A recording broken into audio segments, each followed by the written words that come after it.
On this episode of Skeptiko, in many ways, philosophers are pointing out that there's a conceptual error there, and that has to do with confusing technology with science. Technology has been so successful over the last 200-300 years that we become hypnotized by it in a way. And we imagine that the world around us is like a great big clockwork of some sort, and that everything follows a kind of rationalistic, materialistic logic. But I think that occurs because we project the success that we've had with technology onto all of nature. And nature herself does not necessarily obey mechanistic principles all of the time. stay with us for Skeptiko.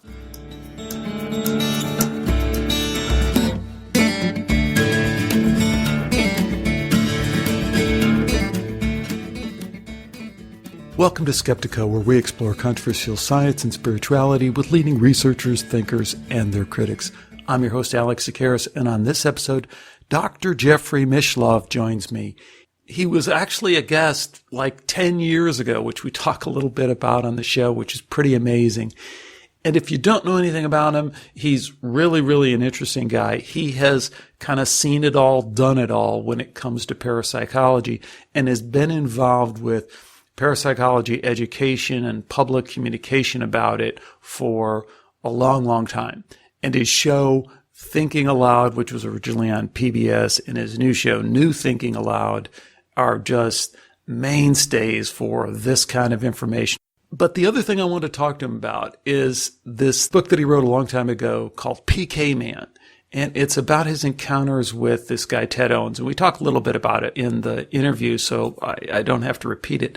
But it is an absolutely amazing kind of paradigm-shattering account of psychokinesis and psychic powers in a human being. And I don't know how history has managed to kind of sidestep this case because it's really well documented in so many ways. So that's an interesting angle to mix into this whole thing. I mean, here's this guy who's been in the parapsychology field for 30, 40 years, and he's got this amazing firsthand experience with this guy who could direct thunderbolts with his finger and summon UFOs and make the weather change. Incredible. So there's a lot there to kind of ponder and think about. Here's my interview with Dr. Jeffrey Mishlove. Today we welcome Dr. Jeffrey Mishlove to Skeptiko. Jeff is the creator and host of New Thinking Aloud, a very impressive YouTube interview show that tackles cutting-edge, conscious-related topics, as well as some very deep spirituality, which really makes it especially terrific. And he does it in a very intelligent way, a very academic way, but at the same time accessible, at least to most of us. So Dr. Mishlove is also the author of several books, including The Roots of Consciousness and The PK Man, which, even though it was published 17 years ago in 2000, it remains, in my opinion, one of the most important books about psi that really has ever been written. And that's not hype. I hope we have a good deal of time to talk about PK Man. It's so important and it's so mind-blowing in so many ways. Anyways, it's been, as I was just chatting 1 second ago to Jeff, it's been 10 years since Dr. Mishlove was on Skeptiko. I can't believe it's that long, but it is certainly great to have him back. Jeff, welcome, and thanks so much for joining me. It's a pleasure to be with you again, Alex. So, you know, and this is something else I just mentioned to you a minute ago. I was digging into doing some research for this interview, and I kept coming across all this stuff that you've done, and I don't want to make you sound old or anything, but you've been doing so much of this great stuff for a long time. And a lot of people will know and remember the original Thinking Aloud program that was caused quite a stir at the time. It was really, really cutting edge out there for a lot of people. It was on PBS. A lot of people saw it, and you can still go and see a lot of those clips on YouTube and in other places on the net. But then, you know, you were doing this kind of stuff. You had this itch for broadcasting and this desire to communicate all the way back to your days at Berkeley, didn't you? I mean, that's what I stumbled across. Well, I think I was guided in a way. I started doing radio at KPFA FM in Berkeley back in 1972. And I was going through a crisis in my life at the time because I was a graduate student in criminology, and I wanted to really switch over somehow to study higher consciousness and psychic functioning, and I didn't know how to do it. And after many, many months of agonizing about it, I was guided by a dream, and it led me to volunteer at KPFA radio, and within 3 weeks I had produced a radio show, and they gave me a program called The Mind's Ear that was broadcast twice a week. And I found myself, like you, sitting across a table with world-class experts. And that's what gave me the confidence to set up an individual interdisciplinary doctoral major in parapsychology at Berkeley, where I was already a graduate student. And that's quite an amazing story in itself. I mean, you're the only person, as has been reported over and over again, there's kind of different ways to cut that, different ways to slice that. You're the only person who got a PhD in parapsychology. Wow, great. And you're the only person who got a PhD in parapsychology. Oh my God, what the heck's going on? But the distinction is simply that my diploma actually says parapsychology. Right. There are certainly other people who got doctoral degrees in psychology or philosophy, of course, education, who have done parapsychology dissertations. Of course, but what we're pointing out is that certainly at that point you couldn't have imagined that this much time would go by and there would still be, the only person hanging up that thing on the wall that says parapsychology on it. It's just, it speaks a lot to the field that we'll talk about later. But I mean, it's kind of sad, really. Yeah, it is sad.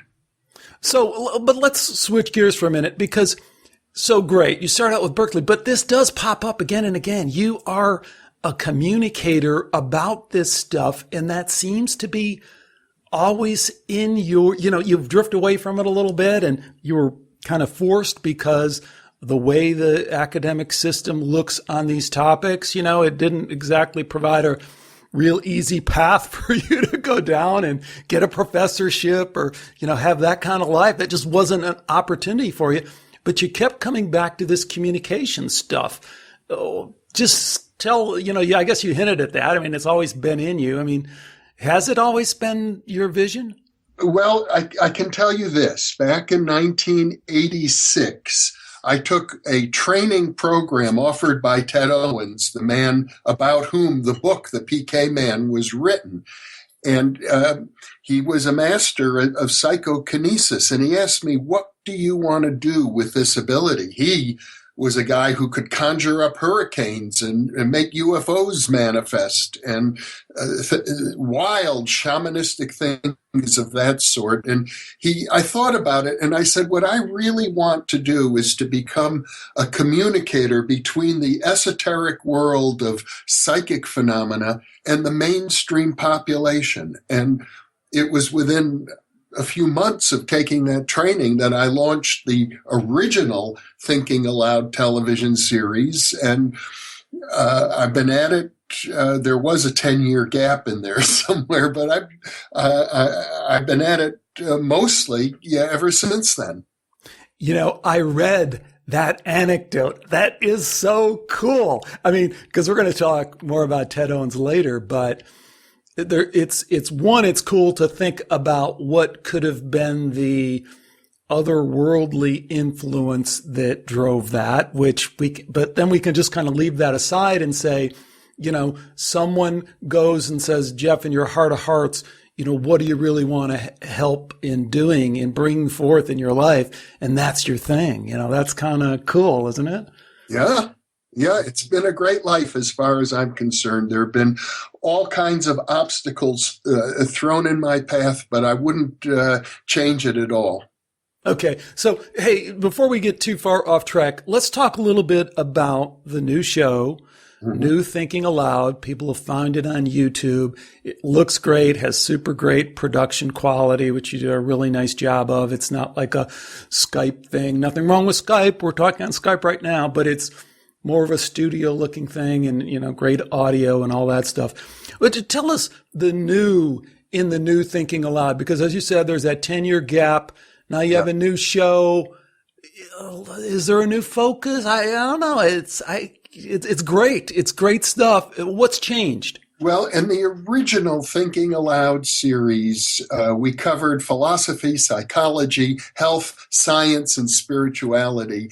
Now I'm focusing primarily on parapsychology specifically because, as you pointed out earlier, it's been nearly 40 years. I'm the only person in the world ever to receive an accredited doctoral diploma in parapsychology, and that's a painful thing for me. So my expectation is that eventually there are going to be many academic programs of this sort, and that they're going to want to envision parapsychology the way that I do, which is to include, millennia of spiritual traditions and explorations of the psychic realm in the ethno-historical records of every culture. And so my goal now with the New Thinking Aloud series is to create an archive of the best material that I can find with the most valuable people, and there are many great parapsychologists who are alive today, and so that in the future, when those educational programs eventually are established, they'll have this as a resource. Eternal optimist. I gotta say, eternal optimist when it comes to parapsychology. But the other thing I want to pick up on is this deep spirituality, because it seemed to me that you were, in a very intelligent way, but broadening to this new emerging spirituality. But then I went back and looked at the original Thinking Aloud, and that was always in the DNA of that show as well. But has this spiritual interest in the way that you approach it deepened, broadened for you in the years, or is it still you see the same vision of that? Well, I guess I can say this. My philosophy is that the spiritual traditions of the world are now the birthright of every human being. That it's no longer required that you have to accept the religion into which you were born, because every religion, every cultural tradition has some very unique insights into the nature of consciousness, and we're all entitled to partake of all of that.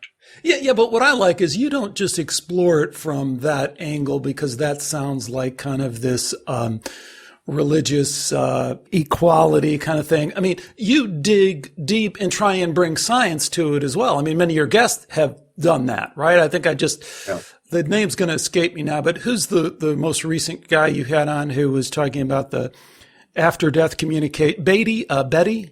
Stafford Betty, who's a professor of religious studies at the California State University in Bakersfield. Excellent. And your interview was excellent, and his information was excellent. And here's a guy, and I think this is, to me, the quintessential New Thinking Aloud. He says, look, I don't have any strong religious connection to this.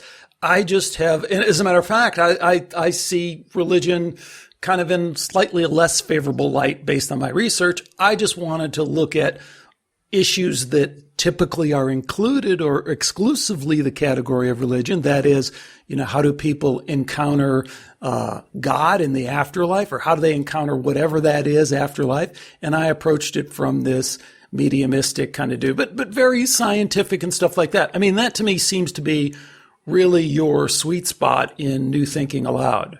I would agree with you. We're in an era in which science is beginning to offer many important insights that were once considered exclusively the realm of religion.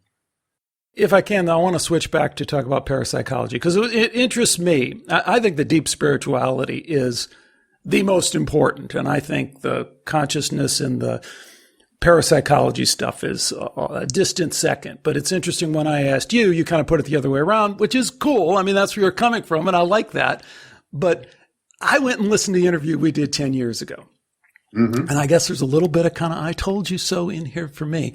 But I can't see the glass quite as half full when it comes to parapsychology as you do. So I love the optimistic, internal optimist spin that you put on it, but I see the state of parapsychology and the progress of or lack of progress of parapsychology in the last 10 years in kind of a different view. So I was hoping we could kick that around. What do you think is the state of parapsychology right now? I think you have to take a real long-term view of it. William James wrote well over 100 years ago, when the field was known as psychical research. But at that point, he said, we cannot judge this field decade by decade the way we would judge other fields. We have to look at it century by century instead, because we're dealing with something so very profound, our fundamental understanding of space and time and consciousness. So that's what makes me optimistic, is because I can look out maybe 200, 300, 400 years from now and see where things are going. If I had to say, well, what's happened in the last decade or two, or in fact, the last, let's say, 5 decades since I've been active in the field, I was much more optimistic and excited back in the 70s than I am today. At that point, I thought parapsychology would revolutionize everything. And it's interesting because my friend Jacques Vallée, the great UFO researcher, remembers those days. And he was involved in the creation of the internet. And he said, yes, I was involved in parapsychology and in the internet. And they both seem to have revolutionary promise. But only the internet has so far actualized that potential. Parapsychology has yet to do so, but the data is there.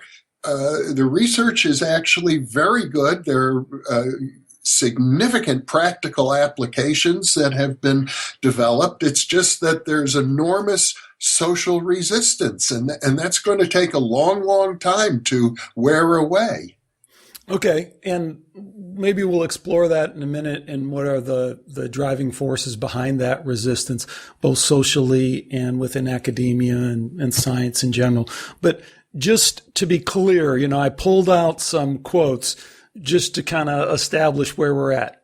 You look up parapsychology, first thing that comes up is Wikipedia. We all hate Wikipedia, but we have to acknowledge the place that it holds in our collective culture, opinion forming thing. Yeah. Opening paragraph, last sentence. Parapsychology, it is identified as pseudoscience by the overwhelming majority of mainstream scientists. Well, of course, that's bullshit, but aside from that, that's there. But then what I did, and this to me is even worse, is you go to the Parapsychology Association website, and it says, most parapsychologists today expect that further research will eventually explain these anomalies. That is, everything we're talking about, ESP, psychokinesis, and survival of consciousness, in a scientific, what they're really saying is materialistic mind equals brain terms. So that's been the failing that I see. I mean, that's the disappointment that I think you feel or talked about, and I certainly feel, is that there's been this coup from within where even the Parapsychology Association is, been kind of taken over from the inside and has kind of lost its way, in my opinion, saying that, we're all convinced that all this is going to be explained as materialistic science as we know it. That's just crazy. That's just ridiculous. Well, there are, I would say, a minority of parapsychologists who consider themselves physicalists or materialists who hold that view. But most of the people in parapsychology, and I think Well, I'm sure I can speak for most of the people in parapsychology and say that when they say there will be a scientific explanation, they don't necessarily mean a mechanistic, materialistic explanation. I think they're talking about a new kind of science, a science that will be based on a different sort of metaphysics, whether that's idealism or panpsychism. It's hard to say right now, but there are some very exciting developments in the philosophy of mind as well that suggests to me that, in coming generations, we're going to have very different views of what we mean when we use basic terms like time, space, matter, and energy. I have no doubt, no argument there. I just think, again, look back to your show and the current version of your show and what you're doing. Yeah. Where you're mining in the deep spirituality kind of vein just seems so much more relevant, deep, rich than when we turn our focus to the very narrow-minded, why people believe weird things that parapsychology in a lot of cases has become, or the very kind of very limited, narrow, how can we make this little psi experiment work? To me, we've reached the jumping off point where we have to jump in the way that you're doing and say, okay, what are the broader implications for this complete redo of our understanding of consciousness? And that is that it's somehow in some way fundamental. I mean, that's where everything seems to be pointing. And that's why to me, it doesn't make any sense for the Parapsychology Association to even say something like that and say, no, we can keep going down this path. It will eventually work out. No, it's not. Until you make that shift, none of it makes any sense. Well, there's nothing inherent in the scientific method that requires that it be wedded to materialistic philosophy. Good point. That's kind of, a historical fact right now, but in many ways, philosophers are pointing out that there's a conceptual error there, and that has to do with confusing technology with science. Technology has been so successful over the last 200-300 years that we become hypnotized by it in a way. And we imagine that the world around us is like a great big clockwork of some sort, and that everything follows a kind of rationalistic, materialistic logic. But I think that occurs because we project the success that we've had with technology onto all of nature. And nature herself does not necessarily obey mechanistic principles all of the time.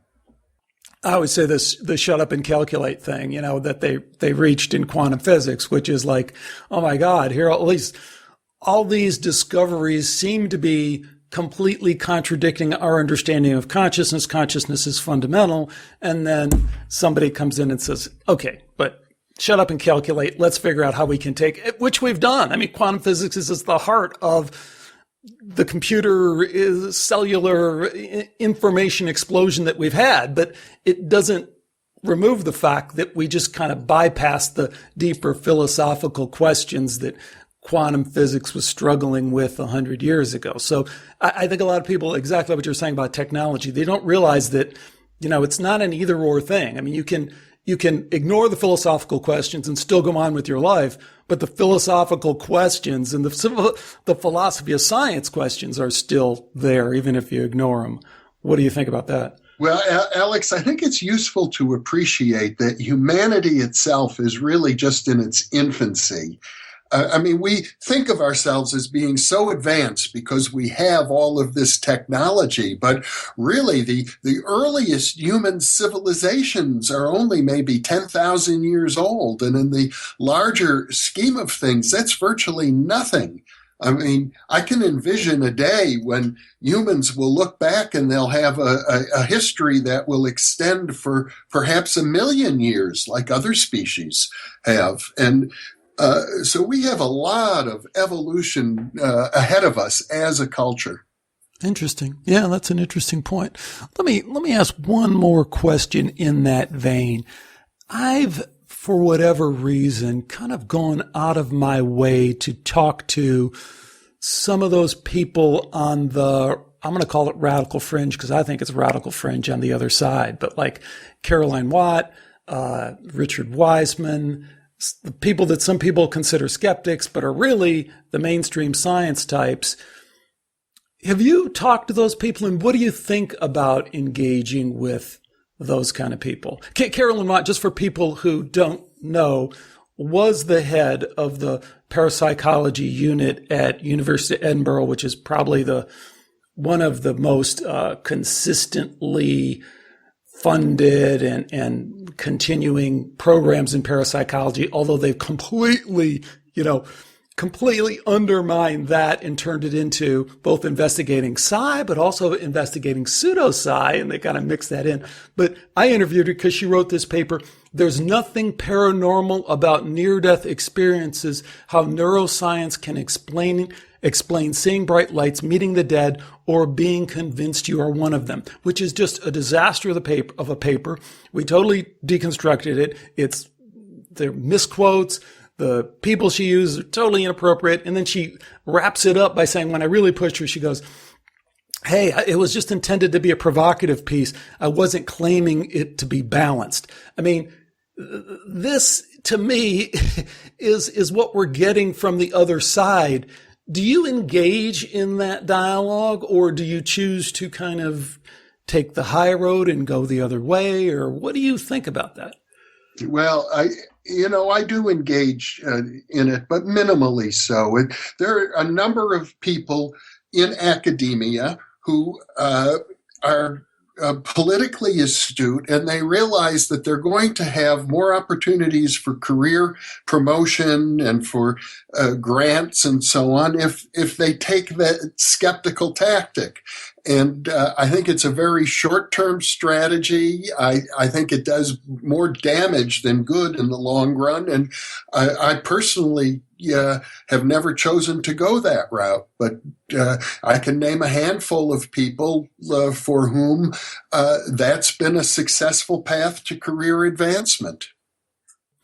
So let's get back and talk about New Thinking Aloud. I want to kind of approach it from another angle because you do a fantastic job in the show. And one of the reasons is because you do have this deep and broad knowledge about so many things. I'm just amazed that you go from one guest to another and you're in a completely different topic, and you're talking to biblical scholar Richard Smoley and you're kind of totally holding your own. And then you're talking to some guy who's deep into quantum physics and you're right there in that conversation. It's impressive.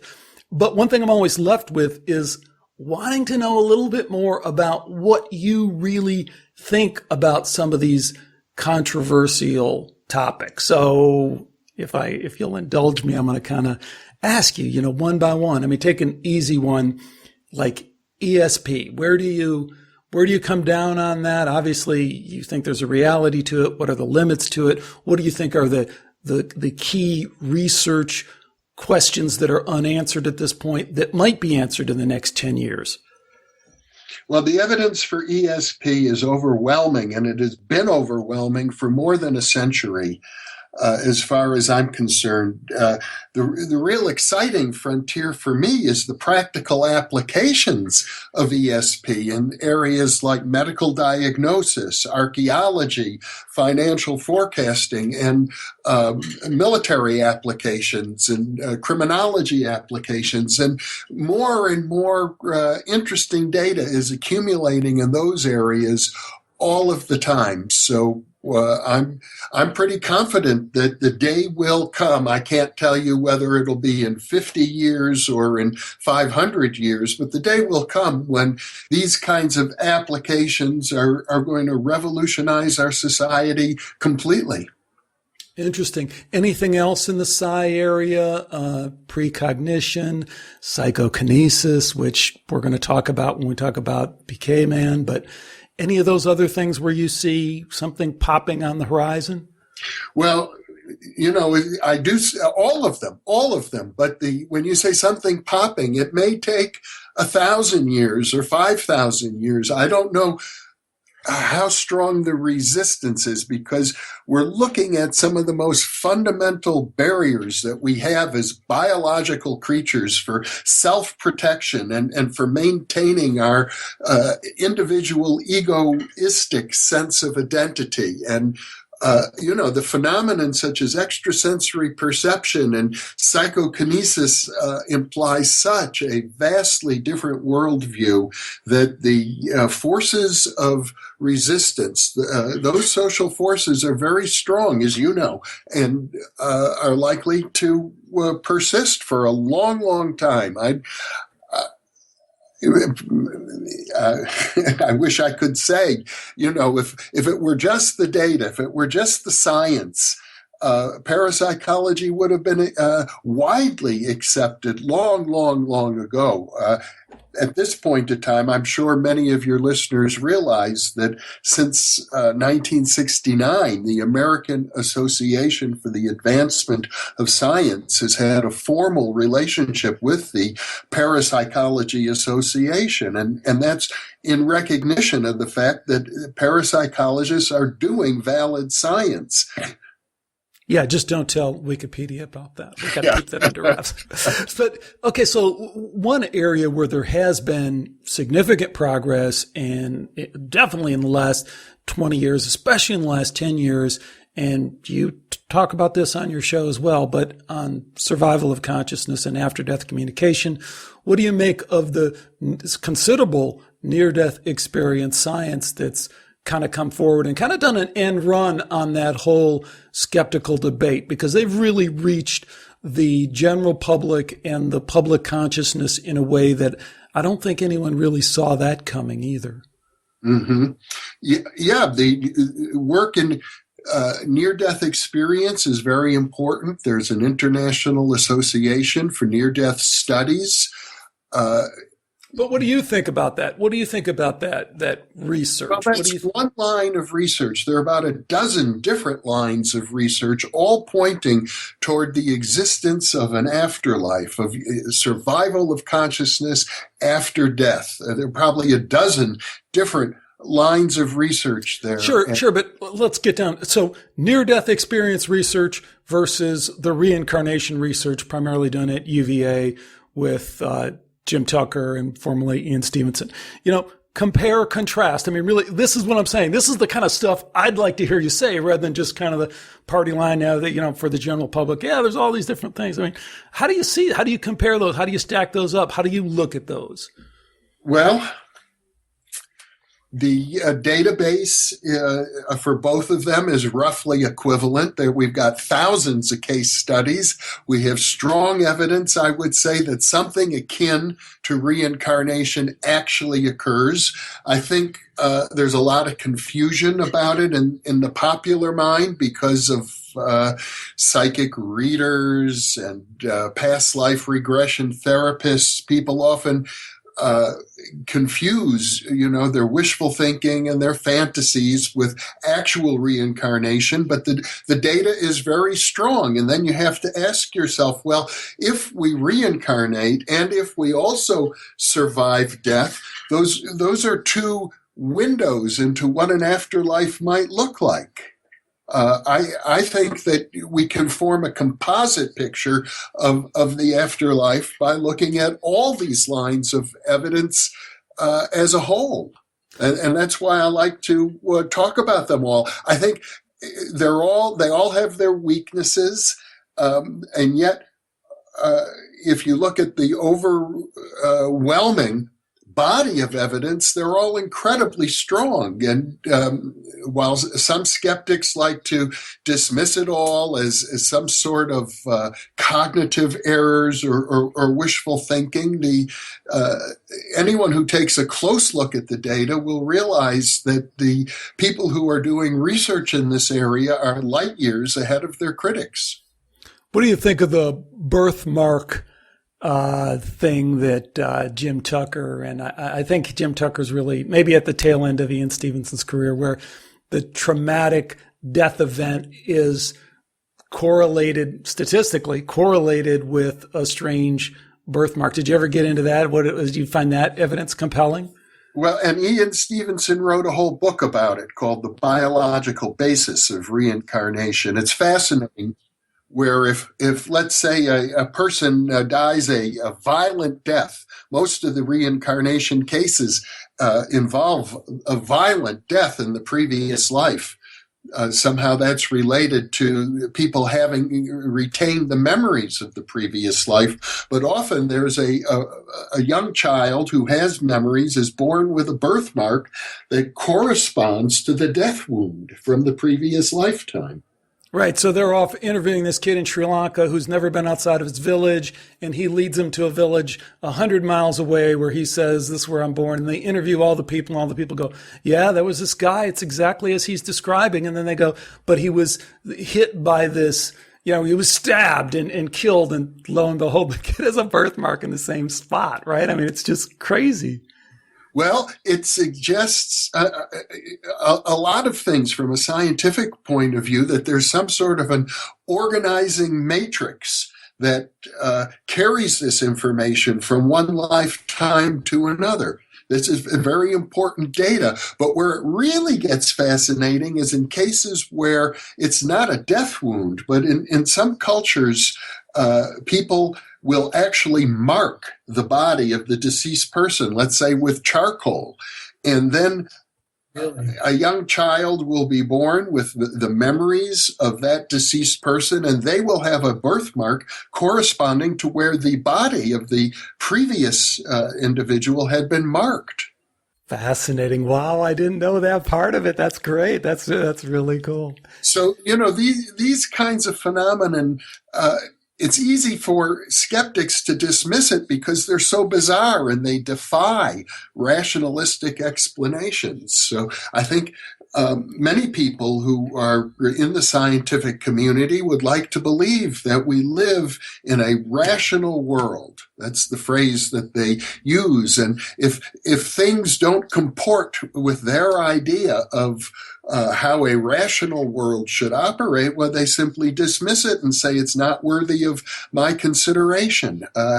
They may be making a very big error because there's no a priori reason why the universe should operate according to our idea of how a rational world should behave.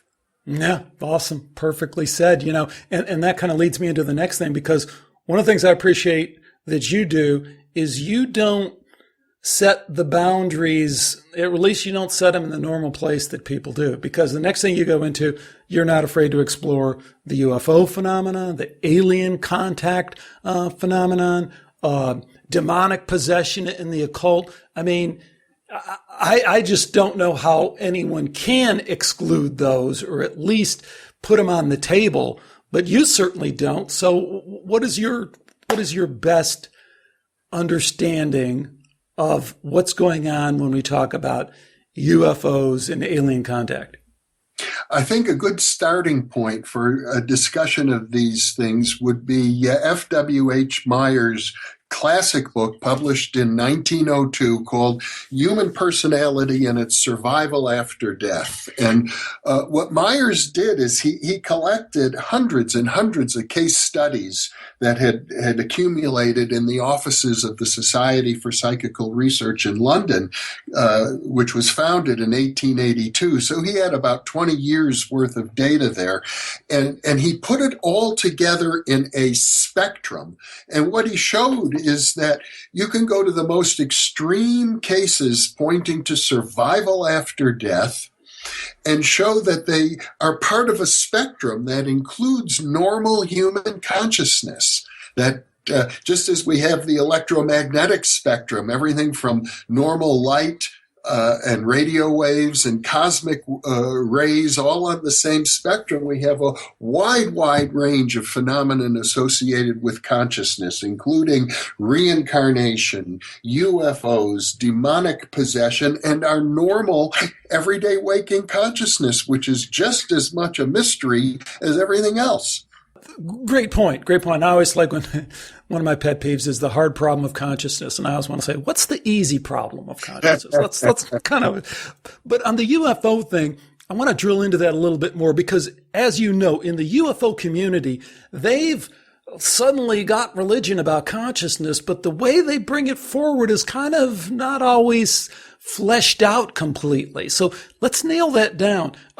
So if someone comes to you and says, I believe there's a nuts and bolts reality to what I witnessed in the sky, irrespective of whether there's this spectrum of consciousness and it's somehow connected with that and Strassman's DMT beings and all the rest. Leave all that aside.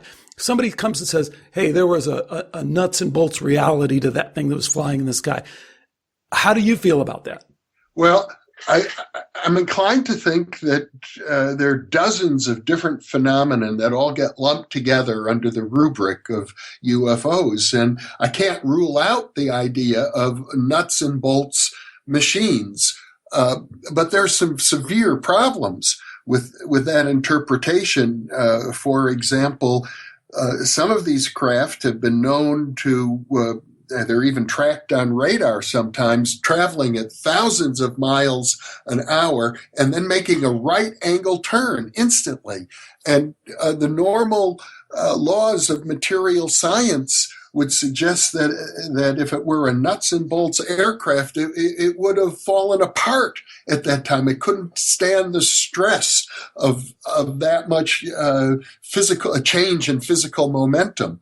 So it's very likely that what we're looking at is more a projection from another dimension. The way you can take, for example, a spotlight and project it into the sky so that the beam will appear to move at thousands of miles an hour and make a right angle turn.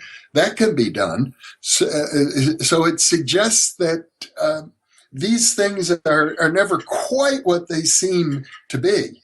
But then we have to also mix in there what you said. I mean, we also have the radar, which is approaching a physicalness to it. We also have eyewitness accounts, which don't, but when there are multiple eyewitness accounts, we have trace elements that a lot of people have explored, and we don't know quite what to make of those. We have people that have said they've come in contact with the physical. So I know you're not dismissing any of that, and you're really painting, I think, very fairly and appropriately kind of this broad kind of thing. And I just want people to get a sense for how you're dealing with all the different data that's out there. And maybe you've done that already, but if there's anything you want to add, please do. Well, Alex, with regard to the way that I personally process all of this data, it's probably fair to say that my mind works like an encyclopedia.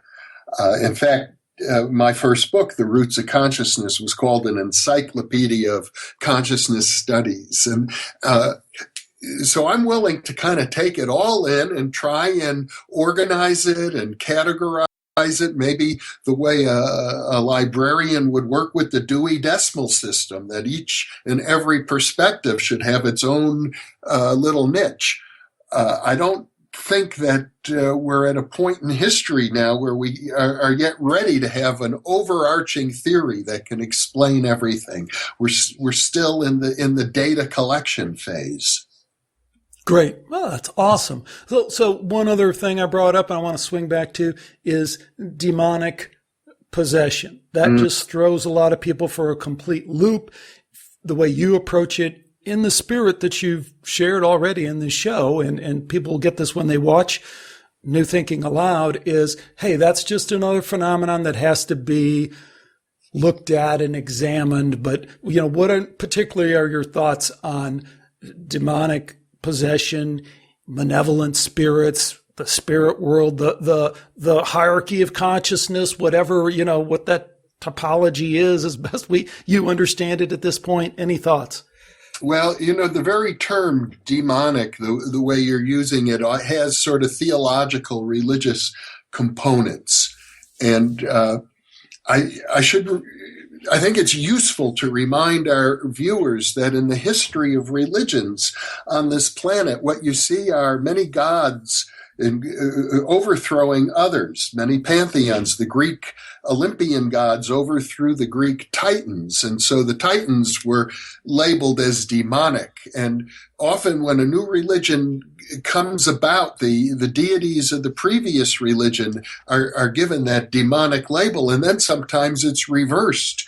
When Zarathustra developed his philosophy in ancient Persia, he took what had been viewed as a demon or an Ashura and made it the head deity of light, Ahura Mazda. So, one culture's demons may be another culture's deities, and not necessarily in a bad sense either. Well said. One of your recent guests, Richard Smoley, is somebody I quote all the time. I mean, I haven't seen that interview yet, but one of the things I hope you talked about is his research that when you look at what the people of Judea and the Jewish people and their predecessors were really doing with the Old Testament, hey, he goes all the way back and he says there was just Yahweh and Yahweh was good or bad. And then the next thing you know, they're telling the same story, only they've broken off all the bad parts of Yahweh and they'd have attached him to this guy called Satan. But it's the exact same story. And they probably borrowed it from some Zoroaster kind of dualistic kind of thing. So more evidence of exactly what you're talking about, but now put in a context that, wow, is immediately relevant to the majority of the people on this planet in terms of the Judeo-Christian tradition. Yeah, we tend to see things from a human perspective and certainly from a cultural perspective, but I think it's also fair to say that if you're willing to take seriously some of these spiritual concepts that we've been talking about, like reincarnation, then issues such as birth and death take on a whole new meaning. And, we often think, well, what could be more evil than death itself? But from a larger perspective, death is not evil at all. It's just part of the process.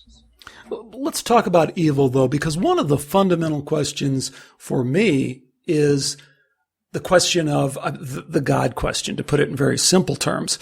But I don't like to bypass the fact that the picture that seems to emerge from me is a hierarchical order to consciousness leading towards this goodness. I mean, that does seem to come through, and it comes through in the near-death experience research. It comes in the mediumistic research, a lot of the after-death communication research.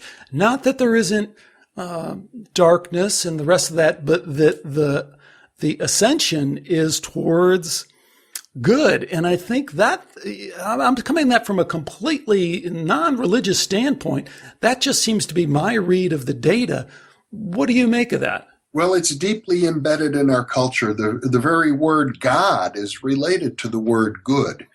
And so by definition, the closer you are to God, the closer you are to goodness. On one hand. On the other hand, that creates a duality, good and bad.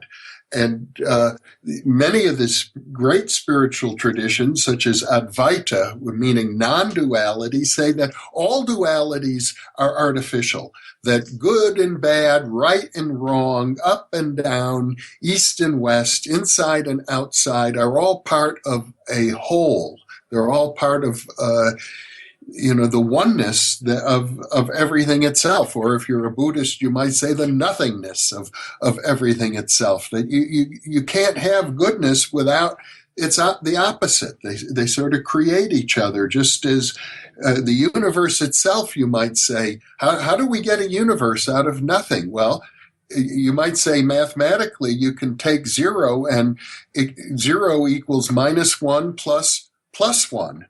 I get that. I just think, and let me push this a little bit further. Yeah. I also step back and I say, okay, philosophically, maybe true. Wisdom traditions, including the great Eastern Buddhist and Hindu traditions, which, all that.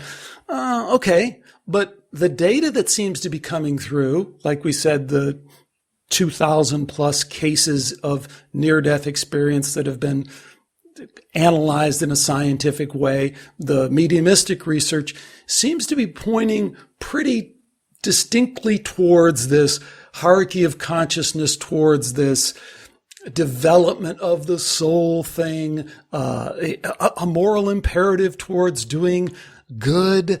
I mean, again, I'm saying I'm trying to remove my biases from it and just say that's what the data seems to say.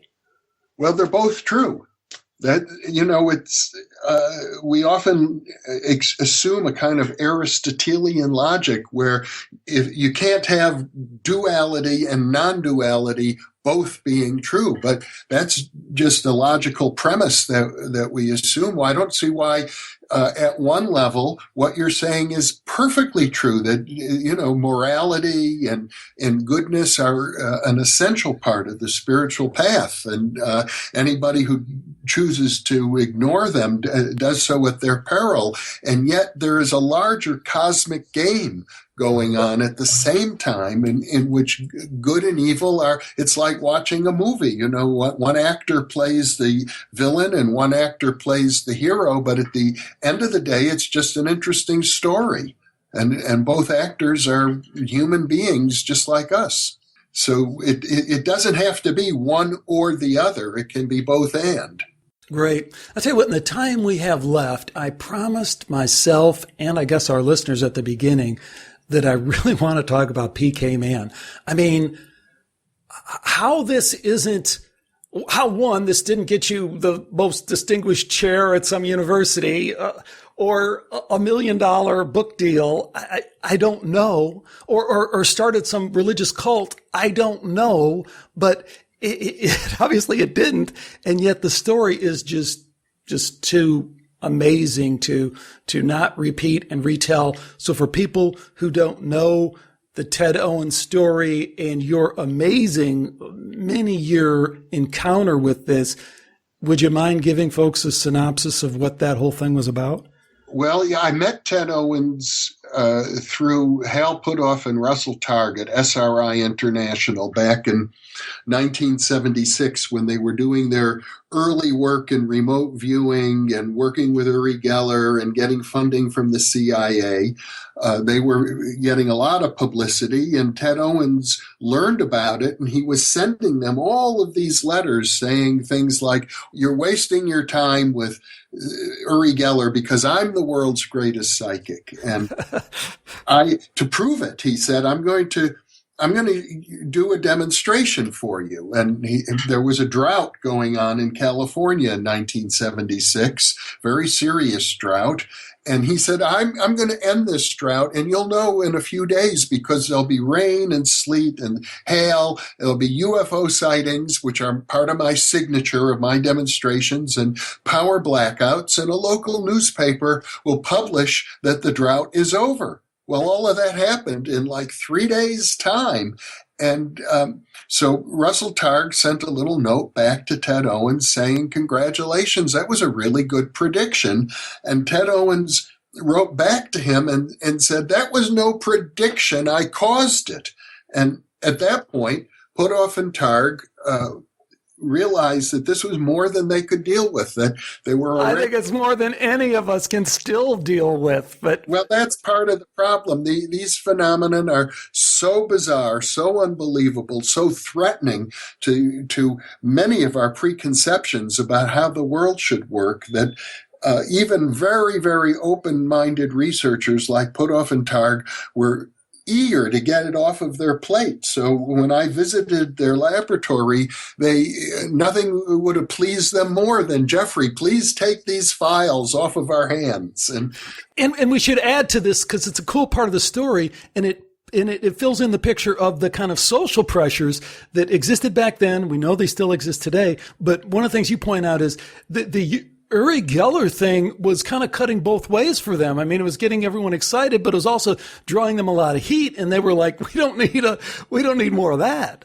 Yeah, if you're going to get funding from the CIA to do that kind of research, they want you to be very quiet, very respectable, not make a lot of waves. And Uri Geller was already too much of a loose cannon, and Ted Owens would have been far too much for them. So they were very happy that a young, eager graduate student such as myself at the time was willing to take that case off of their hands and look into it. And I met Ted Owens a few months later in London at a conference of the Parascience Foundation at the University of London.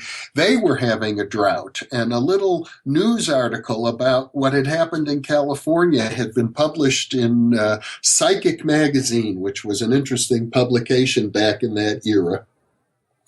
And so Professor John Taylor, a mathematician at King's College at the University of London, invited Owens to come to England to end the drought that was going on there. And when I arrived in England, once again, there was a terrible drought. People in some of the towns near London could only get water when it was brought in by truck. And my friends in London told me, if you want your picture on the front page of the London Times, all you have to do is walk down Piccadilly Circus carrying an umbrella. People will take your picture and put it in the newspaper. It will seem so strange. But when Owens arrived, once again, rain and sleet and hail and power blackouts, and the London subway system was shut down, and within a few days, the newspapers announced the drought was over. Just like that. But at the Parascience conference, when Owens got up to speak, people thought he was a loud American braggart. They wanted nothing to do with him. Jeff, paint a picture of what this guy looked like and a little bit of his personality, because he didn't care about being off-putting, it sounds like. I mean, it sounds like he kind of relished that in a way, but I mean, the whole persona, I mean, what does that look like when it comes up on the stage? Well, he looked like Santa Claus in those days. He was a little heavy set. He had a big white beard and white hair and bushy eyebrows, and he walked onto the stage carrying a toy wagon, like one of those little red wagons that kids have, and it was piled high with papers. And he said all of these papers are documents from his many demonstrations of his psychokinetic abilities, because he's the world's greatest psychic, and he can end droughts, and he can help end the Cold War, and he can summon UFOs. And he's an ambassador for the UFOs, right? He regarded himself as the ambassador to Earth from what he called the space intelligences, invisible beings on an invisible giant spaceship hovering above the planet. Sometimes they took the form, he said, of like giant insects, like praying mantises, and they made high-pitched squeaky noises, and he called them Tweeter and Twitter because of that. And well, he virtually got laughed off the stage. The organizers came in the middle of his presentation and said, "Oh, excuse us, one of the speakers who had just shown up, and so you have to leave the stage right now." And he was very humiliated and embarrassed by that. And I introduced myself to him at that point, and we struck up a friendship. And later on, I stood up in front of the whole conference and said, I happen to know firsthand about what he had done in California, ending the drought. And, even though he may seem to you to be an unacceptable kind of person, I think we should take him seriously. And he was very grateful that I did that, and we developed a friendship. And I continued to investigate his claims for the next 10 years. Amazing. So tell us about some of those claims. The story that always sticks in my mind, and I think you have an affidavit from an attorney that saw the lightning thing is just unbelievable. So maybe tell that story and any other stories. Instances in the files, and even today I have 2 full file drawers with over 160 various demonstrations that he did. And one of the things that he was known for doing is causing lightning to strike. And on one occasion, he was working as a high-speed typist at a law office in Philadelphia, and once again bragging about his abilities. And he said, I can make lightning strike. And one of the lawyers was with him, and he said, okay, they're in this skyscraper looking out the window. It was an overcast day, but there was no lightning in the sky at all. And the lawyer said, you see that bridge there, the Camden Bridge leading from Philadelphia into Camden, New Jersey? He said, make lightning strike that bridge. And Owens stood up and he pointed his finger at the bridge. And within about a minute, a bolt of lightning just came out of the sky in the direction of the bridge. It didn't actually hit the bridge, but it was in the vicinity of the bridge. And that lawyer was named Sidney Margulies, and I personally interviewed him, and then maybe about 10 years later interviewed him again, and he remembered those events very, very vividly. It was one of the most impressive things that had ever occurred to him in his lifetime, to see somebody point their finger like that and a bolt of lightning come out of the sky. Looking back, it's been a couple of years. What do you make when you mull that over in your mind and you think of that whole experience with Ted Owens? What do you make of it, and has your opinion changed over the years? Well, it's hard to make anything of it because it's so bizarre and there's so many components to it. And Owens himself was such a difficult person, frankly. When I introduced him to a colleague, Dr. Lee Poulos, who was also a parapsychological investigator, and he described Owens as like a grizzly bear with a burr up its ass. Right. But the phenomenon had different components. You could say there was a psychokinesis component. There was a UFO component. There was a precognition component. There were poltergeist activities that constantly seemed to surround him. So all of these things were going on. And I guess one thing it's fair to say, he exemplifies why parapsychologists often use the term psi, the Greek letter psi, to sort of lump all of these phenomena together, because it's sometimes very hard to distinguish one from another, and they all seem to operate in conjunction with each other. So, Dr. Mishlove, we've talked a lot about New Thinking Aloud, but tell folks what's coming up, what your vision is for the show, where you think you're going to take it, any other projects you might be working on, and the best place to find it, obviously, is on YouTube, right? Or is there other ways to find it? You can go to New Thinking Aloud, ALLOWED. It's all one word, newthinkingaloud.com, and that will take you right to the YouTube channel. We've already posted about 200 interviews. I would say at this point I'm specializing in career retrospective interviews with leading researchers in parapsychology. I've turned 70 last year, and many of the people I've known for the last half a century are in their 70s now. They've done marvelous work. I've completed 24 interviews with Stephen Schwartz, who is the great pioneer of psychic archaeology. I've completed a dozen with Charlie Tart, who coined the term altered states of consciousness. I've completed about 10 now with Russell Targ, who helped found the remote viewing research program at SRI International. I've done 14 with Stanley Krippner, who was the pioneer in dream telepathy research and has studied shamanistic traditions all over the world. So I'm hoping to get as many of these senior researchers as possible who are still alive but aren't going to live forever, and get them to reflect back on their life's work.